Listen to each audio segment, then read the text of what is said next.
ஒரு ஊர்ல ரெண்டு பசங்க விளையாடிக்கிட்டு இருந்தாங்க. அப்ப தூரத்துல இருந்து ஒரு கிளி பறந்து வந்தது. இவங்க ரெண்டு பேரும் அந்த கிளி கிட்ட போனங்களாம். கிளி உதவி உதவின்னு கத்துச்சான். கிளியே, உனக்கு என்ன வேணும்? ஏன் இப்படி கத்துற? நான் பறக்க ஆசைப்பட்டு ரொம்ப தூரம் பறந்து வந்துட்டேன். எனக்கு இப்ப என் வீட்டுக்கு எப்படி போகணும்னு வழி தெரியல. கவலைப்படாத, நாங்க ரெண்டு பேரும் உன்ன உங்க வீட்ல கொண்டு போய் விடுறோம். ஆனா நீதான் உங்க வீடு எங்க இருக்குன்னு சொல்லணும். அது ஒரு பெரிய காடு. அது பக்கத்துல ஒரு வீடு இருக்கும். நன்றி நண்பர்களே. மூவரும் வெகு தூரம் சென்றனர். கண்ணுக்கு எட்டியவரை ஒரு காடும் தென்படவில்லை. மூவரும் ஒரு மரத்தின் கீழ் ஓய்வு எடுத்தனர். அவர்களுக்கு மிகவும் பசித்தது, என்ன செய்வது என்று தெரியவில்லை. தூரத்தில் ஒரு பெரிய மரம் இருந்தது. அதற்கு பக்கத்தில் சென்றனர்.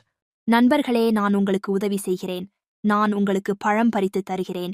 சரி, நல்ல பழுத்த பழங்களை பறித்து கொடு. மூவரும் வயிறு நிறைய சாப்பிட்டனர். மீண்டும் நடக்க ஆரம்பித்தனர். மாலை பொழுது வந்தது. நண்பர்களே, நாம் அனைவரும் ஒரு இடத்தில் தங்கிவிட்டு மறுநாள் காலை செல்லலாம்.